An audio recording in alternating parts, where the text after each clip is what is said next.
Wonderful, thank you. So I'm going to ask the panel to introduce themselves one by one, and also just give a little bit of background and why they think that they are qualified to listen on this panel.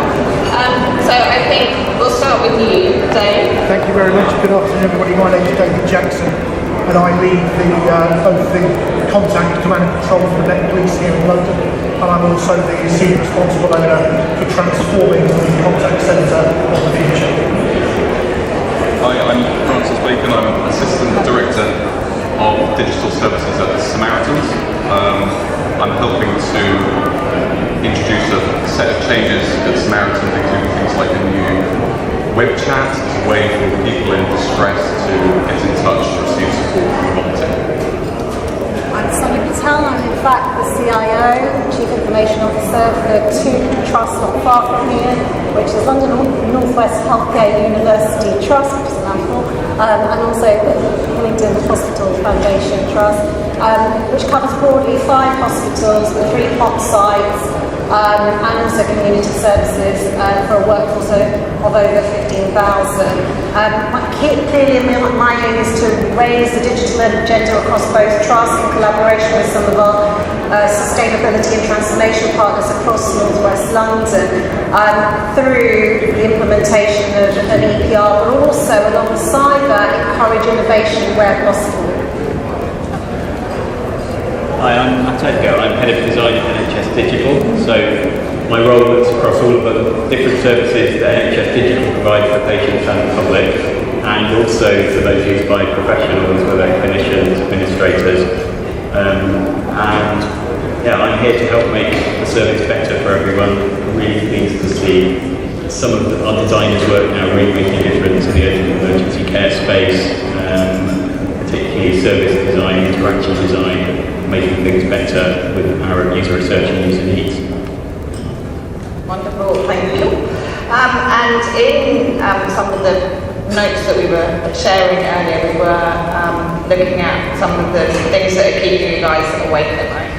And I think it would be interesting to understand in all the different sectors, as well as obviously in the NHS, what would you say are the things that give you an anxiety attack at 3 a.m?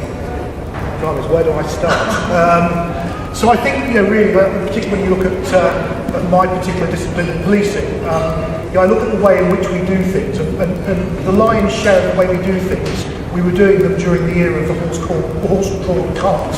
We actually haven't changed our model, and yet the citizens that we serve now, ourselves as you go around the room, the amount of people that are either have a digital device in front of them, and yet when we teach our children that if they're in danger or need to get in touch with us, we teach our children to phone the police. And at the moment what we have roughly in London is about 80% of all incoming demand into the Met Police is by telephone. But in the last year alone, we're now seeing 20% of all demand coming in on digital channels. And that could be emergencies, it could be non-emergencies, it could be advice and guidance, it could be absolutely anything. And the disparate nature of those channels is a challenge for us itself. But the way in which we are onboarding our own lives into digital is actually changing the way we communicate. So for example, if someone tags us into a YouTube video, is that the same as somebody going into one of our police stations or telephoning us on 999 or 101 to report a crime? So we're fundamentally having to think differently around the way in which we provide services, particularly digital services, in the future. And I'll pause there to allow my colleagues to respond to your question, and then perhaps come back and talk about some of the things we're thinking on and where our thinking is. I think that would be really useful. So with the Samaritans, Francis. Yeah, what keeps me up at night will my little boy jumping on me sometimes. But apart from that, I think the pace of change is clearly the theme, isn't it? And we see through our research with people who use Samaritan services and with people who want to volunteer for Samaritans that their expectations are set by their consumer experiences, and they just find it hard to understand why an organisation hasn't caught up to that extent. And so that's clearly a huge challenge, whether that's the availability of different channels, the speed of response, the level of user experience. I think another thing is, although it might sound like a sort of strange word to put in, it's about competition as well. So we see as an organisation that there are a whole new breed of organisations, some startups and some, I suppose, established tech companies entering what you might think of as sort of healthcare or mental health space, and that could be anything from well-being type services, meditation type services, all through to things which could feel more clinical. On the whole, you would think a lot of that is really positive and to be fantastic for people who need them, but as an organisation we look at that and think, well, where's Samaritans going to fit into that future? So what is your focus in the digital point of view, Samaritans, as in the job that you're doing? Sure. I suppose you can think of an organisation like Samaritans, it's a little bit like a coin. It's got two faces. So one has to be about that experience for people who are in emotional distress and need Samaritan services. So we're introducing web chat as a new channel, and that's quite a big deal for an organisation like us. We have about 5 million contacts a year, 20,000 volunteers, and we look at an organisation that's similar to us but working with a different demographic. Childline, they have about 70% of their contacts now through web chat. So we see that transition we've got to make as being a really big one in terms of policy, capability, skills. Okay. Yeah, that consider the big thing. Sonia, what's keeping you up at night?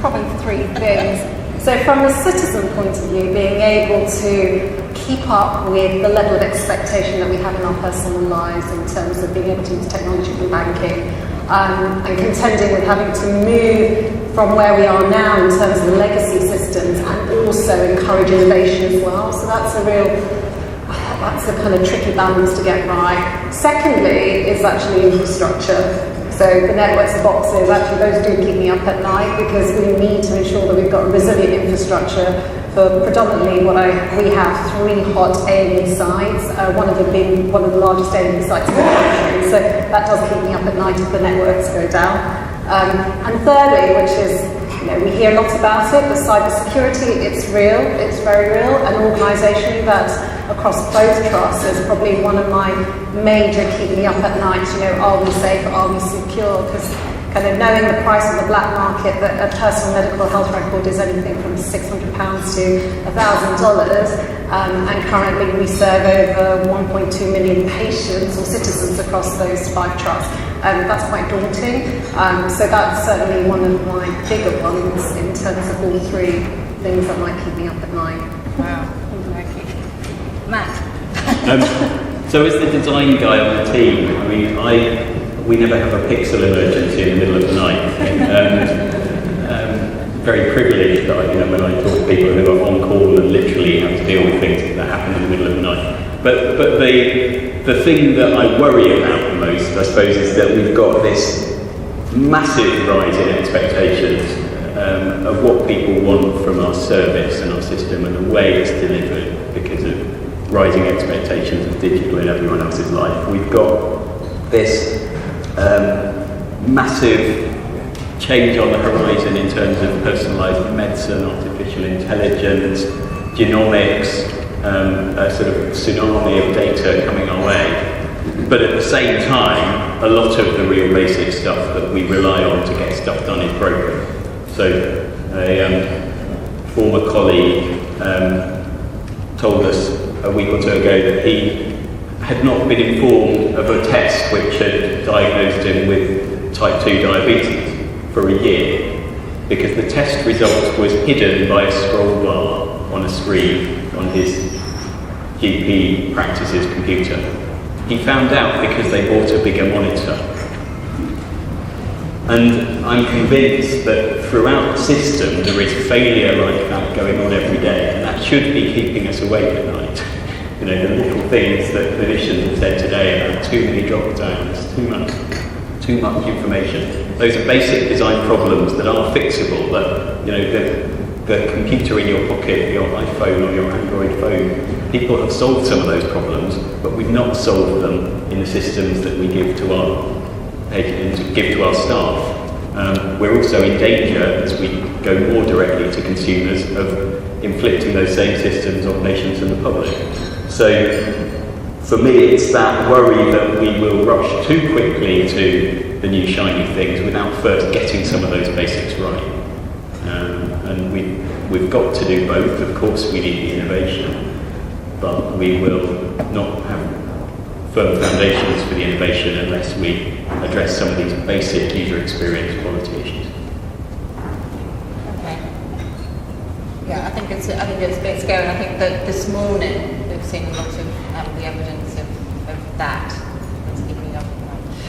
Wonderful. So just bring it back down to the citizens of the future and the consumers of the future. So really looking at what do you guys see is on the horizon as new stuff, new trends, new technology, new kind of expectations of the consumers that are in your various areas at the moment. Sonia, do you want to start with that one about the trends and? So there's lots of industry trends, and I think the one thing with technology keeps evolving. So even today, by the time you put a piece of technology, it's probably out of date in Silicon Valley. So there's something about trying to keep at a reasonable pace of sustainable technology. I mean, my view is, I think from an infrastructure point of view, if 5G comes on, that is really going to change the shape and way that we deliver services in hospitals across community sites, and that's quite a big one for us. I think we haven't embraced it yet, either particularly in London. I know there are other sites across the country, but actually that would allow us to use our physical clinical spaces very, very differently. We could also enable greater support for what we call edge computing, so wearable technology, and using that to bring that data into supporting people with their health and well-being as well, not just kind of immediate care requirements. Secondly, I think there is a bit about the app market. So through the NHS app and the app store that we now have, it's great, but what we're now finding is we've got a plethora of niche little apps. And actually, from a patient's point of view, we've now created 1,000 flowers to bloom, being that we've got some regulation in place. How do we ensure that we continue to provide an integrated offer at a local place-based level as well? So there are some challenges, but also some opportunities with being able to get to the consumer market through application technology, but ensuring that we keep a kind of integrated way of being able to introduce those to our patients, and particularly as patients that are probably not as technically gifted, but actually do want to use the technology for their own health and well-being. And then from a data point of view, I think we're in this really interesting era of data, particularly around genomics and the application of genomics in terms of precision medicine. So none of us want to be taking therapeutics or drugs that are not going to be effective.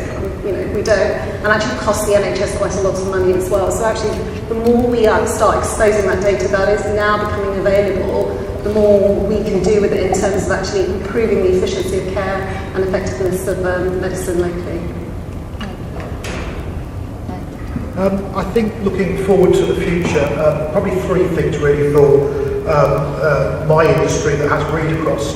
The first is actually trying to align my part of the organisation with citizens' incentives and intentions. And at the moment, I think that when over 60% of people that telephone the police or contact the police have never done so before, actually trying to predict intention and what incentivises people is really, really difficult. So how do you actually meet that citizen expectation? The second part is around what I call the science and why. And I've got a plethora of companies that are trying to sell me citizen insight data with quantitative figures around this, that and the other. And actually, we tend to, in terms of digital design, we tend to chase those metrics as a sign of our success or otherwise. But actually, we don't really understand why. And I wanted to actually pose a question, if I may, to the audience. I'm suspecting that most of you are involved in some kind of either delivery or design of digital services. How many people here have got a behavioural psychologist on their design team? There's a load, there's 3 hands, 4 hands. So actually, we don't actually, we sit as senior leads, as SROs, we sit and pore over quantitative data, yet we don't actually understand what psychologically creates that feeling of value. And then the third point for me, really, I think one of the challenges that I've got in law enforcement is if you say AI and law enforcement in the same sentence, you can guarantee you've got a bad news story on the front page of the papers. Because we've really not positioned the narrative of AI really well. And my view is this: artificial intelligence has absolutely got its place across the whole of the public sector and, of course, commercial sector. It's artificial intelligence on my Spotify account that recommends to me this unknown ABBA track that I've never heard of before, and I might decide to press play, but it's still the same ABBA track that was recorded in whatever year it was. Ditto with Amazon. I might be looking at buying a kettle or a toaster. It's still the same toaster, and actually we are making the final decision, and a lot of people at the moment with law enforcement feel uncomfortable about artificial intelligence because they incorrectly believe that AI is actually being used to make fundamental decisions. And I think if we can change our narrative and start to develop how AI can support decision making whilst leaving the autonomy of the human to actually make that final decision, gives a single point of accountability, and I think we'll start to build trust and confidence in the opportunities that AI can bring and start to reduce some of the concerns, which a lot of the time are based on a fear of the unknown. And I can see you nodding madly in the corner there, Matt, and I know that some of the service design work that we've been involved in and the work that you've been doing in design is certainly, that would ring true. So would you like to? Yeah, so just on the AI one, on our e-referral service, we did some service blueprinting and journey mapping to look at the whole referral journey. Sam's smiling because he knows that we have a lot of work to do on referral. But we looked at the whole end-to-end journey, and the designer who, they spent sort of 4 weeks with a multidisciplinary team taking it apart and understanding how it worked, interviewing users. And the designer walked me through this kind of room full of post-it notes and scribbles, and he sort of paused at one point, at one very specific post-it note out of hundreds in the room, and said, that one there is the point at which we could use AI to help the clinician be confident that they're making the right decision. And it's by understanding the whole service that you're offering that you're then able to work out where these new technologies have their place and where to apply them first. So really keen to build those things in, but to do so, having first understood the user needs, understood the service, and then bring the technology in. The other one I was going to mention, Emma, is around voice user interfaces and chatbots, and I have this hypothesis, I think, that the interesting thing about those technologies isn't so much that you can have a fluid conversation, it's the fact that everyone wants to have a conversation with a service. So the reason everyone says they like a chatbot is because it feels human. And what we're really asking for there is a more human connection with these services. So the opportunity is around reconfiguring our services to make them more personalised, doing hard work below the surface, which allows you to create something that looks really slick and seamless as a conversation with your Alexa. But actually, what making it do the voice thing is the really easy bit in that. The hard bit is having understood and taken your service apart to the point where it was able to have a conversation with the user. And again, in order to do that, we need to do user research, we need a huge amount of patient and public involvement to make sure that we've understood the service the way that they understand it. And Francis, you were saying to me just before we came up here, you were talking about some work that you've done into the users of the Samaritans service around this. So I think they would be interested to share. Yeah, absolutely. So we, for the first time, for Samaritans, have done what you would think of as user research on people who use the service at different levels of distress, and it has been really interesting and important for the organisation to hear that. I think this morning it felt like there was quite a bit of conversation about how the cultures of digital and technology and clinicians. I see as well in Samaritans a third, which is a sort of academic community. So suicide prevention is a sort of academic health discipline, and which has its history and methodologies and approaches, and marrying that with modern user research practices has been a journey that we've been on, and I think we're getting there, but that'll feed in directly to the new services. And are there any kind of standout moments from that research, or kind of, you know, that single post-it note moment where it actually helped the people in Samaritans who have never worked in this way to kind of understand the value? So I'm definitely putting you on the spot there. I'm trying to think of something just off the top of my head. I think maybe as an advocate. Yeah. You know, we've tried to take that approach of when there's been user research, making sure it's video recorded, making sure we've got those outputs, and then bringing all the different team members and disciplines around us that they're learning from it. So I think we sort of get to the end of that, and people have got onto the same page. They're not quite sure how they did, but they did it because they came on the journey. Yeah, provide the evidence for that. Okay, so I'm going to have one more question with the panel, and I'm going to open it to the floor. So if you have any questions, tee them up. We're going to have 5 or 6 minutes at the end to ask questions of the panel. So I just want to talk a little bit about the embedding of the user experience and how that has worked in all the various disciplines that we have up here on stage, because I think this is where we face a particularly large challenge in NHS is looking at how we do that. So it would be really great to have some insight from you guys on that. Matt, can you kick us off with where we are, because you're kind of in the heart of it at the moment, aren't you? Yeah, so I think there are 3 things that we need to do to get this going. We need some capability, some of which we have, some which we need to grow more of.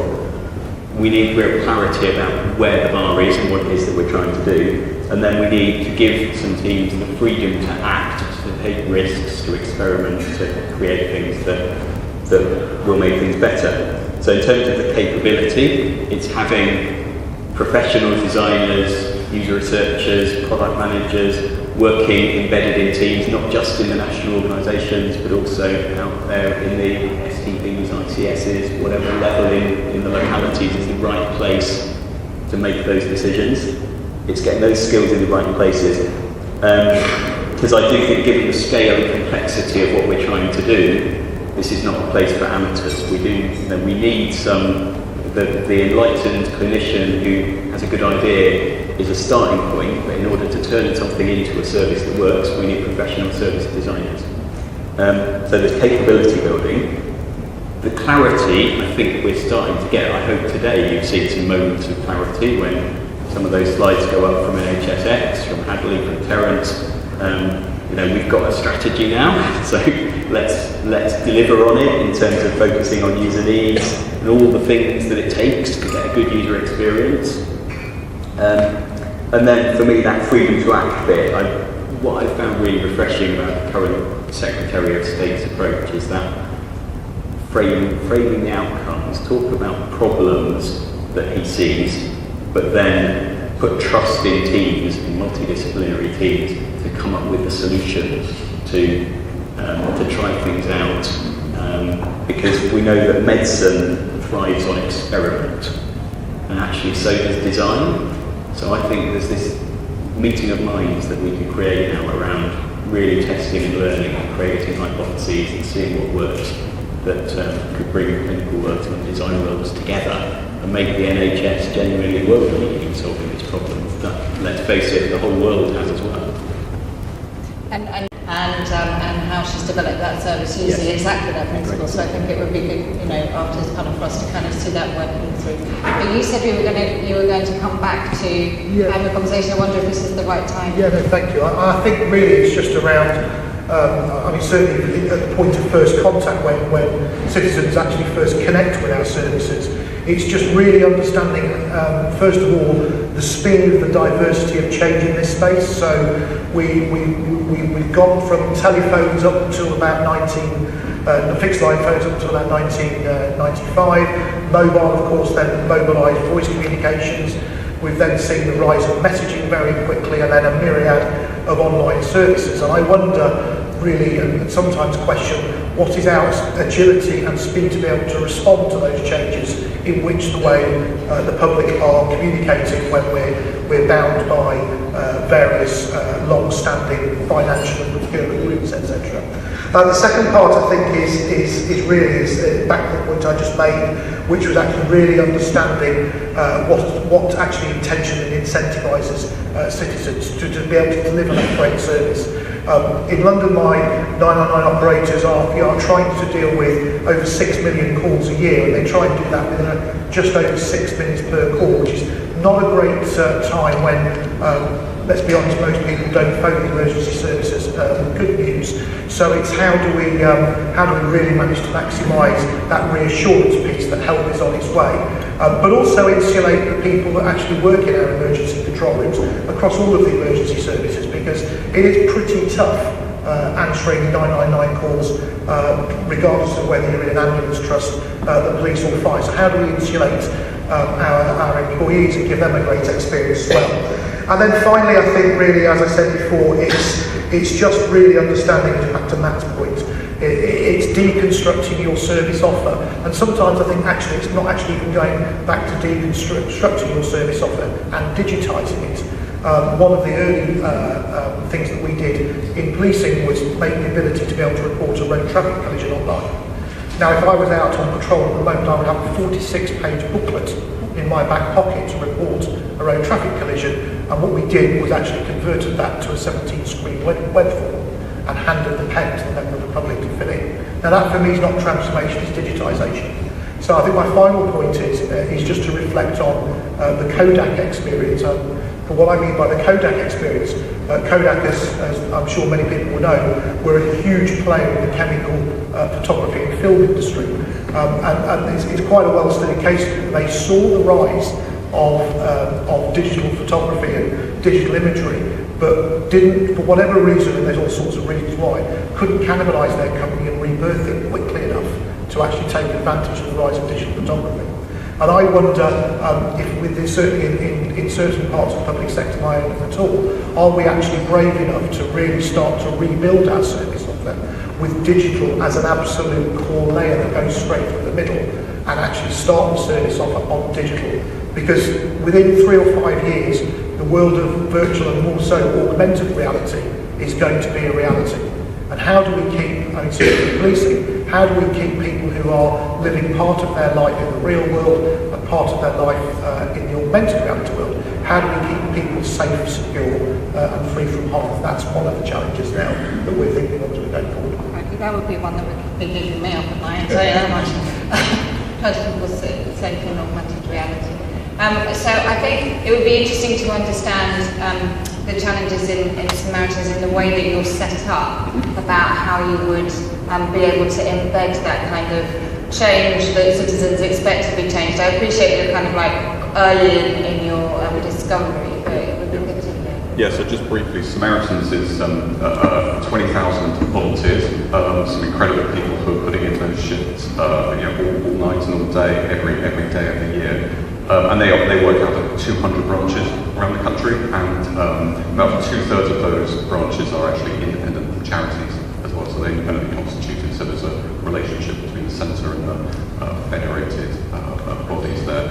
So yeah, I think we're taking a number of different approaches to work together across that. I think there's been a lot of emphasis on engagement, on communication, actually a lot on co-creation as well, and I think some of the service design approaches and agile development approaches actually are quite a good fit at that. There's a lot of bringing people along the way. There are a lot of opportunities for people to be involved in what's being created, and particularly for an organisation which is volunteer run, where in the end people can actually choose to walk away if they don't like what's going on. We've had to do a lot of that, and I think we're in quite a good place where people feel like they've had their say, they're invested in it, and even in some cases where they own themselves what's being created. So yeah, I think that's been quite a good challenge. Yeah, it'll be fascinating to follow. And finally, Sonia. Just some reflections building on sort of panel members' thoughts. So I'm really delighted we're talking about user experience, not just user interfaces, because actually that shows that we've moved on. And actually I think if anything, user experience is the key, it's the golden key really. So one of the things I talk about in my local strategies is having the technology is one thing, but the experience of using that technology, be it hardware, devicing or software, is just as important. And that's particularly when you're working with sort of a very diverse workforce, but also just recognising our population is very diverse as well. So it's really, really important. So another thing, whilst we can use lots of great desktop user research, alongside that, I think it's always good to complement your own walking the floor or understanding the user experience as it currently stands or the experience that you wish to change, because it's really powerful. So for those that are leading the digital innovation or leading digital first service redesign, walk the floor, understand what the issues are, the pressure points are, understand the kind of service user experience plus the clinical user experience, because actually that will really, really help. And I think it's that, and why it will help is because actually that's your guiding light, that is what you're changing to. And then this bit about actually rebirthing, it's really helpful, the Kodak rebirthing. So whilst it's likely to be challenging within the public sector because we've got quite clunky systems because they've organically grown, how do we move from our clunky systems to a kind of operating model that is ripe for agility? So, in the tech sector we call it DevOps. And we definitely, so the birth of NHSX is quite wonderful in the fact that if it does help us around developing local DevOps arrangements in terms through open standards, through being able to kind of procure more easily services, I think the best way to put it, encouraging a supplier market which is complementary of not only just large system providers but also smaller system providers. I think that takes us into an era of rebirth. So that would be really helpful. And my last reflection is really around, we've just got to do this. So we can postulate about, what kind of digitization we want to do, digital transformation, but we've just got to try it, and we've got to take some risks in trying it. And only then will we be able to really know what works. So this whole thing about, we could call it, fail fast and recover quickly. It's all about, we are collectively, I think, in public sector and also charity sector, we just need to take an approach, and all our strategies to be a sort of take a learn and adapt approach. And I think that's where our success will come. Yes, I couldn't nod along more with you. I totally agree. Okay, I'm going to open it up to the floor for 5 minutes. Are there any questions, Radhika? I think that does someone have a mic? You? Okay, Conan. Oh, fine. Luke's going to come, no? Are you coming, Luke? Yeah. Who's your question for, Radhika? It's for Dave. Dave, this week we read quite worryingly about the use of facial technology by the police, especially around the issues around BME, citizens not being recognized or incorrectly identified. How are you incorporating that issue within your service design work? And what do you think, learning from you, what do you think we should be doing in the NHS space so that we avoid those mistakes? Thank you, it's a really good question. So in terms of the service redesign I'm personally doing in the contact centre space, facial recognition doesn't really play a great role, but I think I want to take the question back slightly, if I may, and go back to the concerns that people have in regards to technologies like machine learning and artificial intelligence. And one of the common narratives that's come out of this for me is that if you've got poor data going into any kind of machine learning or artificial intelligence capability, you're going to get poor outcomes. And actually, a lot of the time, I think that, certainly in my sector, we talk a lot about the technological capability, but don't spend equal much time actually around the data that flows through that technology. And we are really starting, as in my organisation, really starting to look very, very closely, not only at the quantity of the data that we hold, and actually is it right to still hold that, but also what's the quality of that data, and how is that quality of that data able to help us make far better decisions in the future. And I think naturally as humans we're always tend to be more guided towards the quantitative figure that I mentioned earlier. It's about the science of why, because quantitative is really easy to measure. But actually, when we're trying to look at huge amounts of data and assess its quality, that's really quite difficult to do. But I think that's where we're going to really start to, certainly in policing, we have a huge programme within London, actually looking at the amount of data that we've held, and I'm sure it's the same as any organisation. How often do we actually regularly review the data we hold and assess its current usefulness and whether it's still necessary, but also measure the quality of that data, and then we can then start to apply better confidence levels when we start to input it into automation, so that we can have a more, when we get to the decision point, we have a far more better standard by which we can then, as humans, we can then take a decision based on our confidence and trust in that.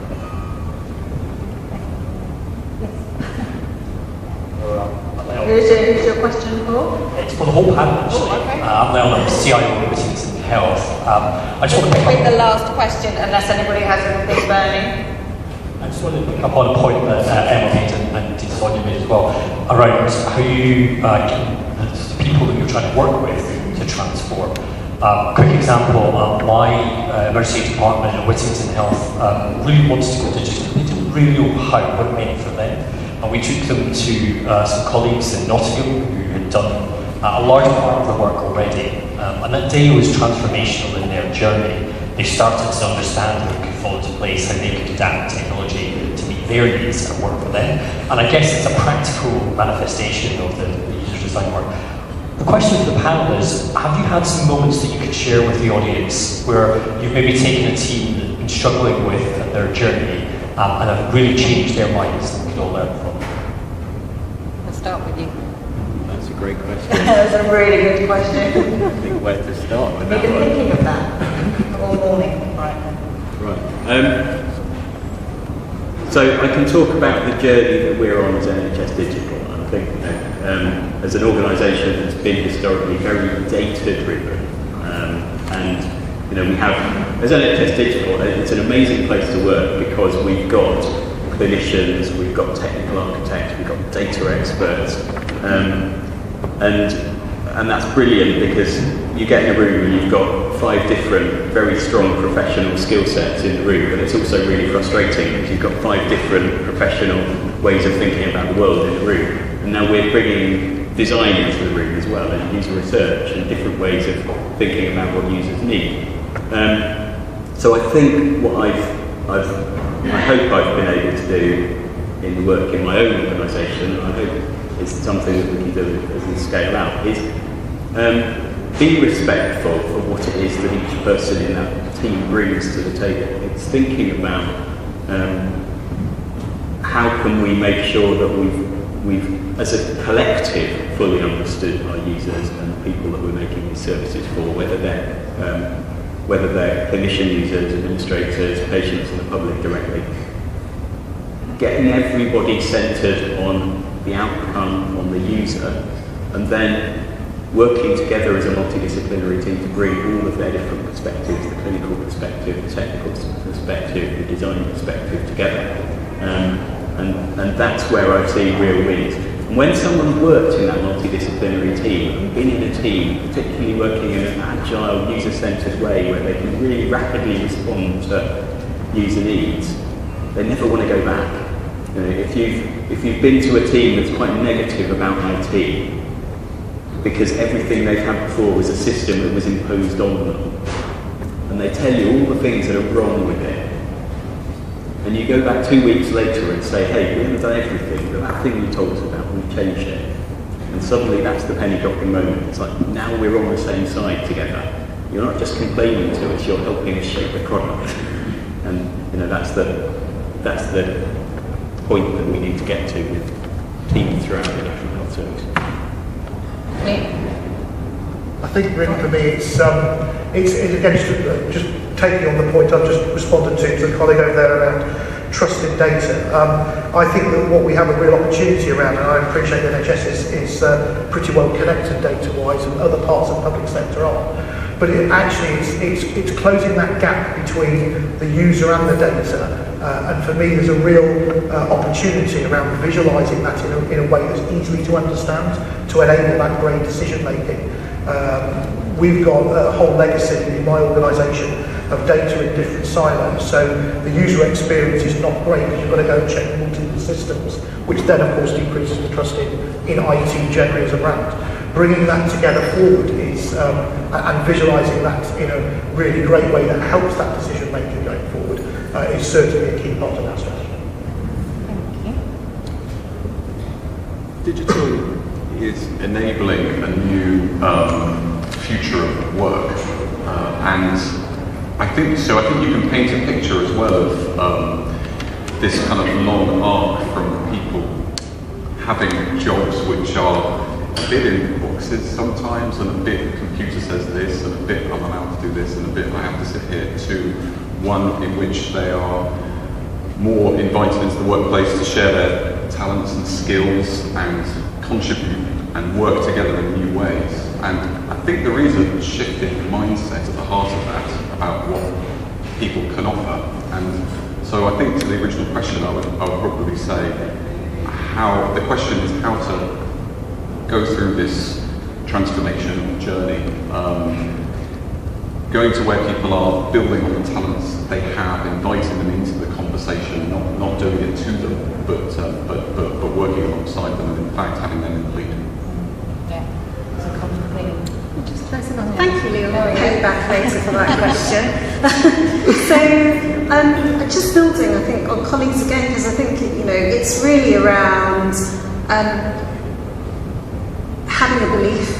And I think if you're going to take teams that don't have the belief, you've got to show them the potential of what digital can do. And digital is not about the IT. In fact, the IT is really secondary. It's your points around digital is there to create new, meaningful ways in which to engage our citizens and actually create a more progressive workplace offer for our staff. And really, that's what we're trying to do, and that's what the presentation through what good looks like is what we're trying to do, is actually transfer the ability of what we could make real to those colleagues that you're trying to take with you. I think one of my only lasting point would be something around digital literacy. So in building your service design or kind of looking at sort of the opportunities that there may be with digital technology and data, is to ensure, and I'm quoting Bob Gann's word who wrote the digital community, not to leave anyone behind, to really be considerate in your kind of thinking, in terms of your planning, and also through your testing as well,